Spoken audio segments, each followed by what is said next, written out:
Habari za sasa hivi. Nito Pasco Likangiria, mtaalamu wa afya akili na utengamao. Kuna mambo machache nilitamani tuweze kupeana mitazamo kwa sababu maisha ni mitazamo, na katika kubadilisha mitazamo tulionayo ndio tunaishi sawa na huenda jamii inavyotaka, au huenda tutaishi tofauti na jamii jinsi ambavyo inatazamia kutoka kwetu. Sasa tukizungumzia afya ya akili kama sehemu moja hapo yanayotufanya tuishi katika jamii hii, kuna mengi sana tunatazama mitazamo ya mtu, tunatazama fikra za mtu, tunatazama hisia za mtu, lakini tunatazama mawazo ya mtu. Kwa hiyo mitazamo yetu siku zote na kawaida kubadilisha hisia zetu, na mitazamo utakuja kugundua ndani yake ina fikra siku zote inabadilisha mawazo ambayo yako ndani yetu, na mawazo ambayo yako ndani yetu yanabadilisha hisia zetu, na hisia zinaamua tabia zetu. Na kwenye jamii watu wana tabia tofauti, na msingi wa tabia ambazo watu wanazo katika jamii ni mitazamo yao katika maisha. Kwamba mimi ninavyozungumza hapa, huenda kuna kamera tofauti na nitazama tofauti, huenda nyingine na nitazama hivi, nyingine inaweza kanitazama kwa pembeni, nyingine kanitazama kwa upande, au nyingine kanitazama kwa nyuma. Kwa hiyo ili binadamu aweze kuona kitu sawa na akifanyie kazi kulingana na jinsi alivyokiona, anahitaji kukaa katika kona ambayo itampa mtazamo ulio sahihi kwa yeye kufanya kitu hicho, kwa sababu tuliona ndani ya mitazamo yetu kuna fikra, na fikra zinabadilisha mawazo yanabadilisha hisia, na hisia zinabadilisha tabia.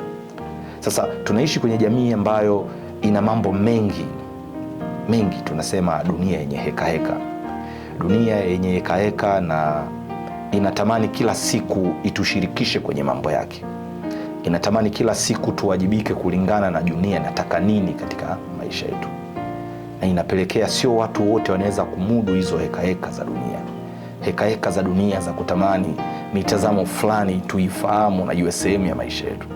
Na imepelekea siku za karibuni watu wengi kupitia changamoto ya afya ya akili, kuingia katika shida na maisha yanakosa maana. Sasa kuna kitu kinaitwa social metamorphosis. Mtaalamu mmoja wa sosiolojia anaitwa Beck aliwahi kuzungumza hichi kitu kwa uchache. Naweza nisiseme maana yake moja kwa moja, lakini alikuwa anazungumzia hali zote za kubadilika kwa taratibu za kijamii, kubadilika misingi ya kijamii, kubadilika tamaduni za kijamii. Kwamba kila kabila Tanzania lina tamaduni yake, kila kabila Tanzania lina mtazamo wake kuhusu maisha. Sasa anazungumzia social metamorphosis akisema ni mabadiliko ambayo hayatazamiki, yasiyotazamiwa katika karne, katika maisha siku za karibuni. Na ukweli ni kwamba siku za karibuni tunashuhudia watu wengi wanapitia changamoto za afya ya akili kwa sababu social metamorphosis imekuwa kubwa na watu wanapambana mambo yaweze kwenda kama jinsi ambavyo wamezoea inaenda hivyo. Na ndio maana utasikia kwenye jamii zetu watu wanatamka maneno, watoto wa siku hizi sijui wapoje. Mara wengine wanasema hawa ni watoto wa 2000.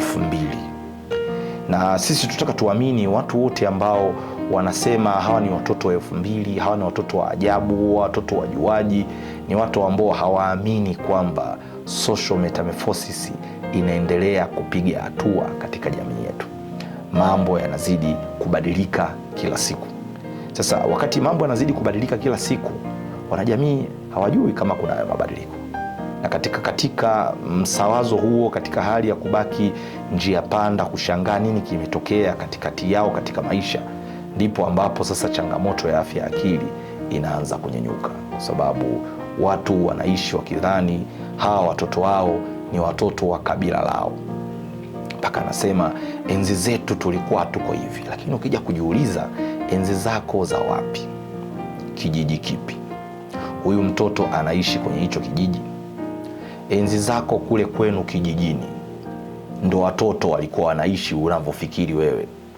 Lakini enzi hizi mpya, new era, zama mpya, mambo yaliyobadilika, watoto wanaozaliwa na kukua katika tamaduni mbalimbali katika miji inayokuwa kwa kasi hawezi kufanana na watoto wa kijijini kwenu, hawezi kufanana na watoto wa kule ulikozaliwa na kukulia.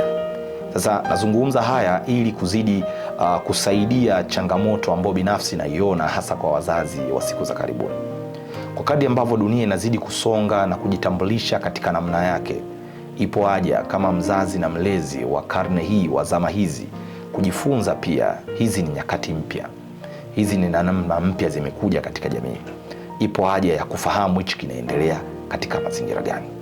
Lakini katika fadhaa ambayo ni halisi tunazidi kushuhudia, hata huo muda wa wazazi kukaa na watoto wao kutambua hayo mabadiliko na mitazamo mipya wanaoipata kuhusu maisha, pia huo muda pia haupo, kwa sababu ndo mabadiliko yenyewe kwenye jamii.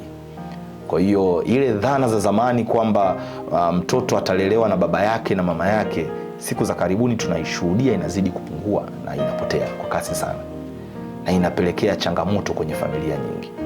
Tunashuhudia wengi wakilalamika, mtoto kanizidi tabia. Tunashuhudia wengi wakilalamika, mwanangu anatumia vilewesho, mwanangu ni mnywaji sana. Lakini unakuja kushuhudia huenda mazingira kuandaliwa kuja kuwa mtu ni madogo. Lakini bado kwenye jamii tuna mitazamo kwamba mtoto mleavyo ndivyo akuavyo. Huenda ni mtazamo ambao unaweza kufaa sana katika zama za vijiji vyetu, kwa sababu leo huyu mtoto unavomlea haumlei wewe. Sehemu kubwa ya maisha tunawapeleka shule, na shuleni wanapata mitazamo tofauti, na kimsingi shule za leo zinafundisha watoto kuwa raia wema wa dunia, global citizen. Hawawafundishi kuwa raia wema wa kabila lako, wa familia yako. Kwa hiyo uwepo wako kama baba na mama katika zama hizi, kuwepo wakati wa mchakato wa ukuaji wa mtoto wako, ni muhimu sana kusaidia kutengeneza mitazamo sahihi ambayo tunahitaji kwa watoto wetu, na mwisho waishi kulingana na mahitaji ambayo tunatazamia wataishi. Kwa hoja ya msingi ya malezi imekaa katika mazingira kama hayo. Uwepo wetu ni wa muhimu sana. Hata ile zamani kufikiri kwamba vijana wote wa kiume ni watu makini kama tunavyodhani, inatupotosha na kutuchelewesha leo, kwa sababu wakati ambao tunatazamia kwamba mtoto ni wa kiume na makini, hakuwepo mtu wa kumsaidia mtoto wa kiume na makini. Na ndio maana siku za karibuni tunashuhudia wavulana ni wengi sana katika maisha ya ndoa na wanaume ni wachache, kwa sababu wa kumtengeneza huyo mwanamume wa leo aje kuwa makini kwenye familia hayupo. Baba yuko bize na maisha yake, mama yuko bize na maisha yake, na wanapambana kupata pesa, karo za ada, lakini hawana muda na hawa watu kuwaona mabadiliko yao yakoje, fikra zao zinapata chakula gani, mitazamo yao inakuwaje kwa kadri siku inavyozidi kwenda. Kwa hiyo maisha yanazidi kuwa magumu. Sasa wito wangu kuzungumza mambo kwa uchache ambao nimeyachokoza tu, kwamba turudi katika dhana ya msingi. Kwa kuwa ulizaa na kupata watoto wako, ni vyema ukawepo kipindi chote cha 0 mpaka 17 cha ukuaji wake, ili tukashamirishe vizuri vitu tunavyoviita self efficacy, tukashamirishe vizuri vitu tunavyoviita self confidence ya mtoto, tukashamirishe vizuri vitu tunavyoviita self love ya mtoto, na mengine mengi, kujenga ujasiri wa mtu ambaye anapaswa kuishi kuja kuishi kwenye hii dunia yenye ekaeka. Kinyume na hapo, baada ya muda tutatengeneza kitu kibaya ambacho kitatuzidi nguvu na kujikuta tunahitaji tena wataalamu kama sisi na wataalamu wengine wa afya ya akili kuweza kusaidia kumfanya huyu mtu aweze kumudu maisha ambayo ameshindwa kuyamudu, na kwa kuwa hawakuwepo watu kumsaidia aweze kuyamudu vizuri. Asante sana kwa kunisikiliza. Wakati mwingine tena tutaongea kwa uchache haya mambo ya social metamorphosis na kwa kiasi gani yanavuruga afya ya akili ya vijana na jamii yote kwa ujumla na maisha yetu ya kila siku. Asante sana.